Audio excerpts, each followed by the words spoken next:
Hey, Truth Seekers, welcome back. Zach here. Earlier today, I did a post on the number A113, its connection to Disney, and much more.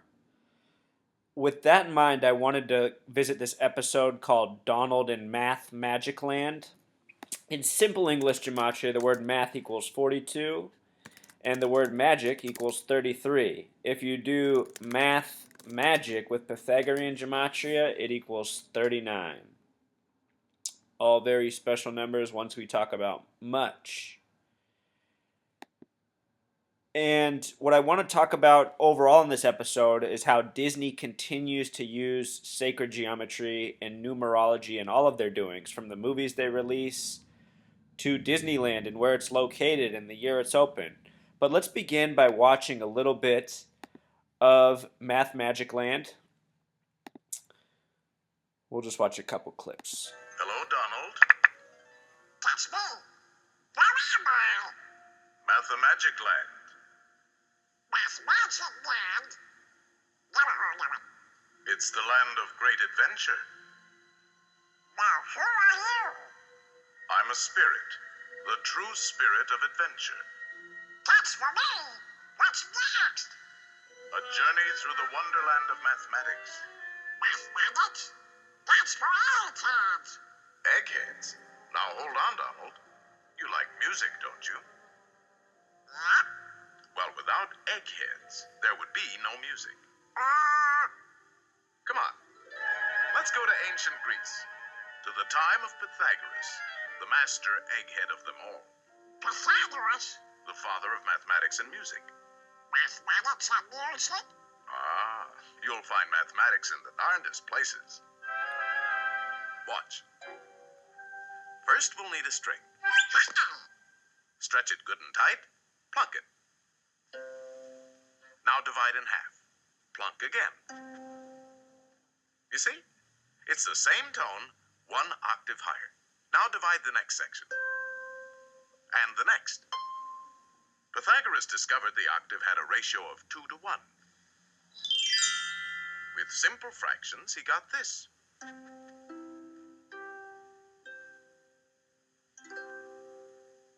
And from this harmony in numbers developed the musical scale of today.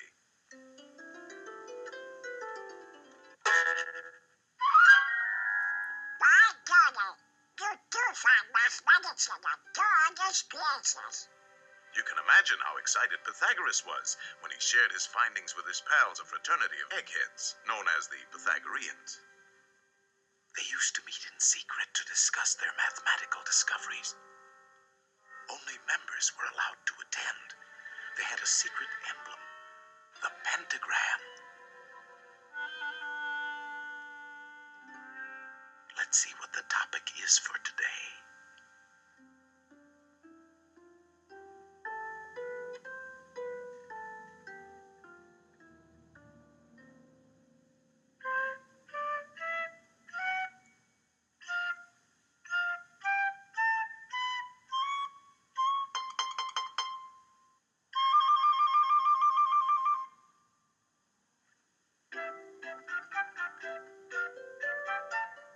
What's going on?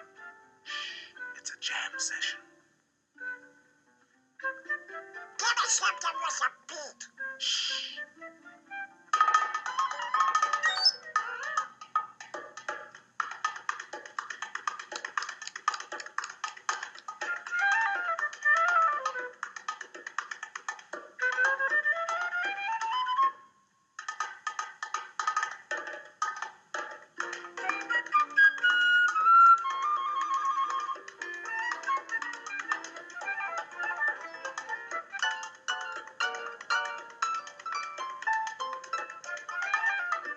So from these eggheads, the Pythagoreans, with their mathematical formula, came the basis of our music of today.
was our old friend Pythagoras who discovered that the pentagram was full of mathemagic.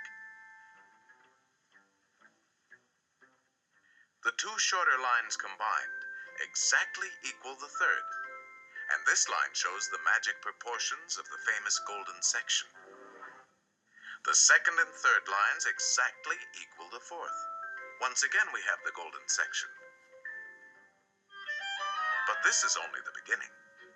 Hidden within the pentagram is a secret for creating a golden rectangle, which the Greeks admired for its beautiful proportions and magic qualities. The star contains the golden rectangle many times over.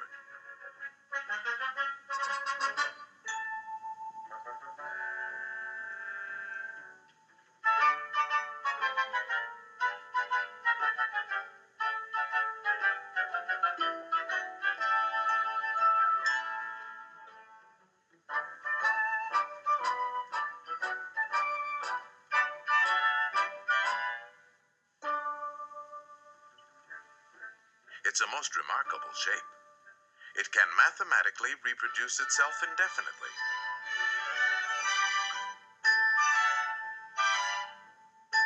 All these rectangles have exactly the same proportions.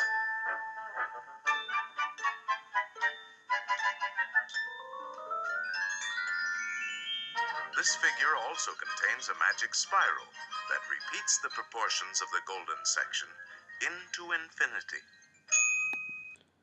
So are you seeing this, True Seeker, how it all comes together? The numbers, the music, the shapes. And it's these numbers that are the basis for our alphabet as well.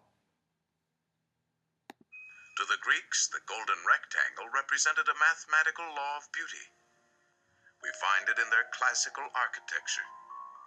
The Parthenon, perhaps one of the most famous of early Greek buildings, contains many golden rectangles.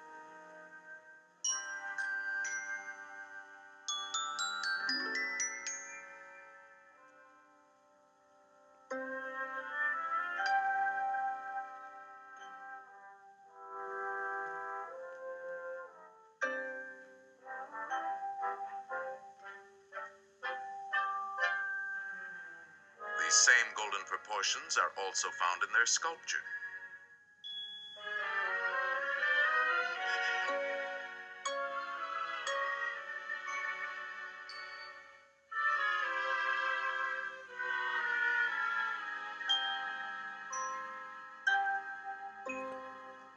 In the centuries that followed, the golden rectangle dominated the idea of beauty in architecture throughout the Western world. So is it sinking in, True Seeker, why these shapes are used? This is the way of acknowledging the builder of this universe. These shapes, these ratios, these are the ones found within us, within the spirals of galaxies. And it's obviously of very much importance to the elites, and has been for some time, as they showed us the Greek Parthenon thousands of years ago.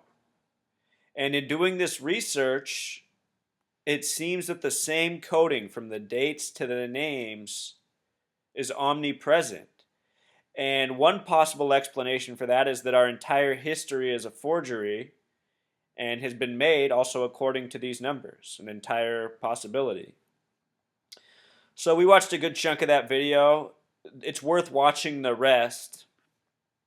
I will let you do that on your own. I'll also link it down in the comments if you'd like to do so. It's an easy search as well. Just type in Disney Sacred Geometry. It'll pop right up. So these numbers, this sacred geometry, it oftentimes comes back to multiples of 11 and the master numbers. And in the case of Disneyland, it was established and opened in the year 55. If you sum the first numbers 1 through 10, 1 plus 2 plus 3 plus 4, all the way up to 10, it sums to 55. The numerology of 55 is 5 plus 5 equals 10. So its own numerology is a reflection of itself, giving 55 and 10 special properties. The word numerology itself, with Pythagorean method, sums to 55. Add that all up, it's 55, numerology. In the study of numerology, 55 is often referred to as the God number. In English, however, God does not sum to 55. Instead, Satan does. Satan sums to 55. And we use those same letters for Santa, the person most children are taught to praise and worship on Christmas. The man in the red suit with the 55 gematria. And in addition to what kids are taught to think about on Christmas, they're often taught to think favorably towards Disneyland. Favorable feelings for Santa, favorable feelings for Disneyland, opened in 53. And Disneyland has this curious gematria. Pythagorean gematria, 44, with the S exception, 53. In Jewish gematria, the word hell equals 53. So Satan, hell, and of course 44 is the kill number.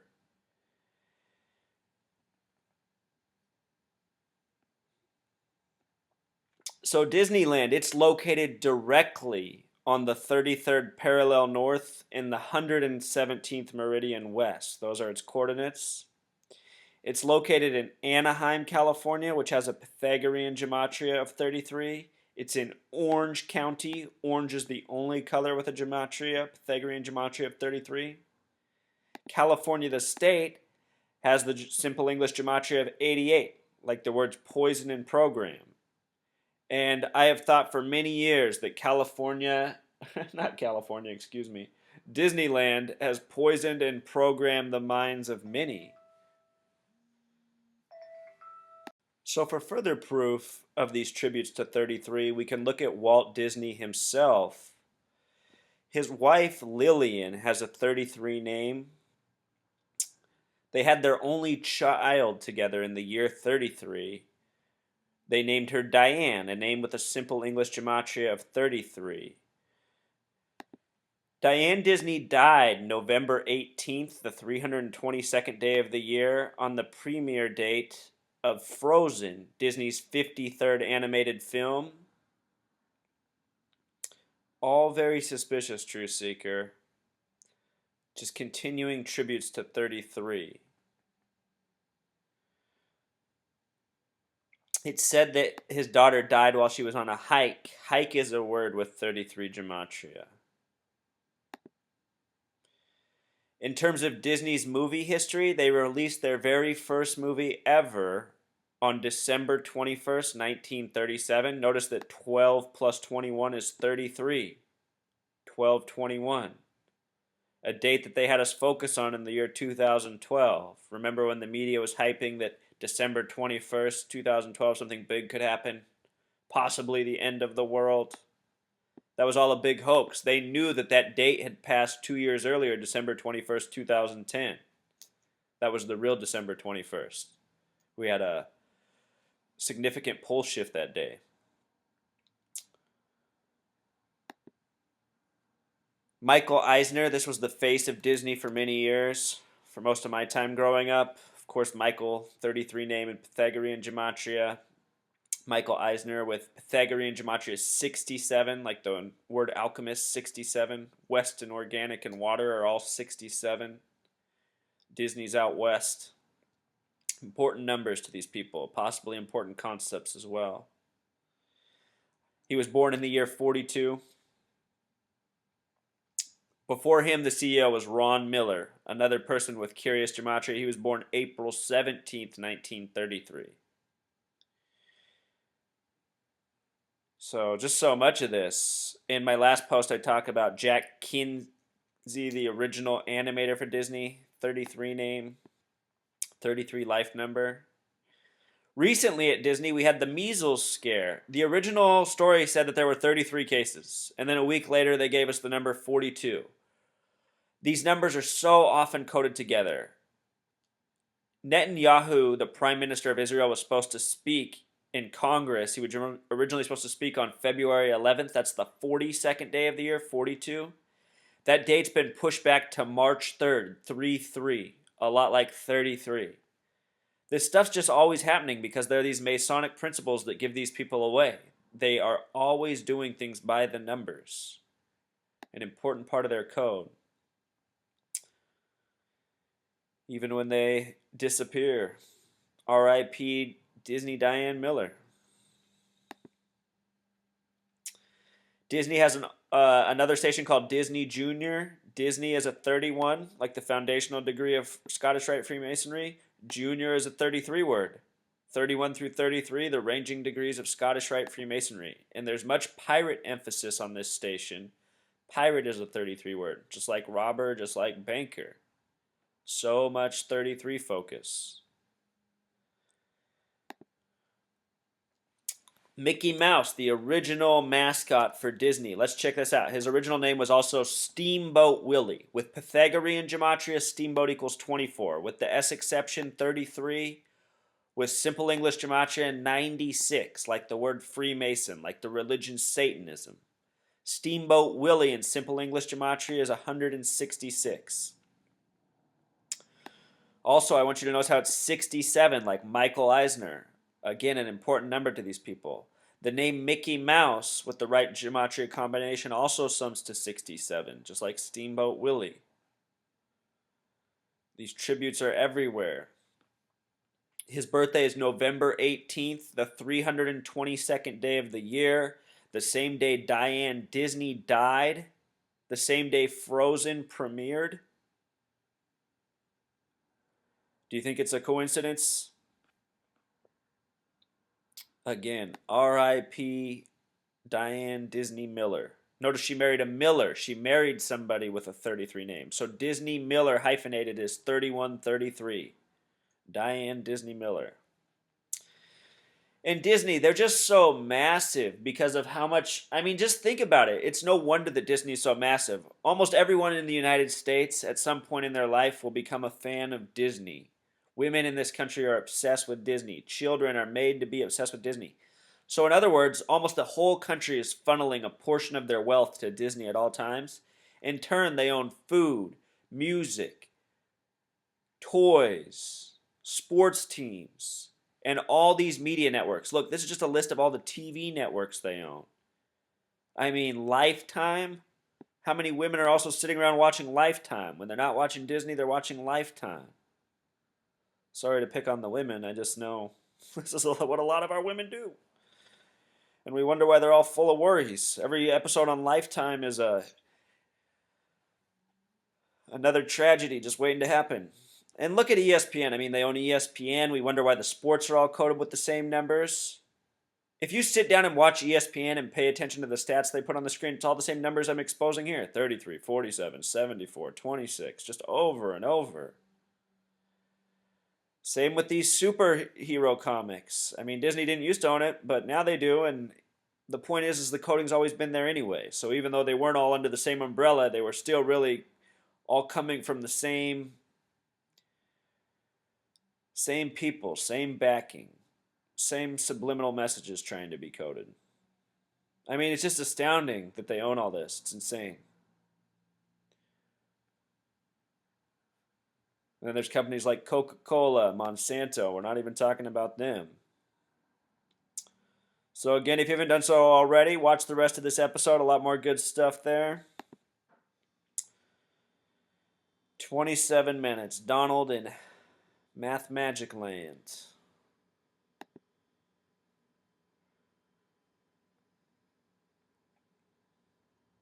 That's pretty much the extent of the message, Truth Seeker. I just wanted to show you how everything about Disneyland shows where it really comes from. This satanic cult, these Freemasons, these Zionists, these people fascinated with the number 33, bent on deceiving us. And just think about what Disney does in the minds of so many. It programs them.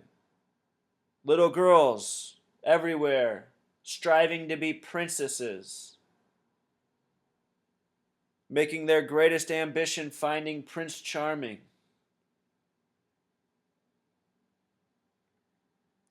And then when you watch these Disney movies as adults, you see all the hidden messages, all the hidden illustrations that the kids' eyes aren't supposed to pick up on.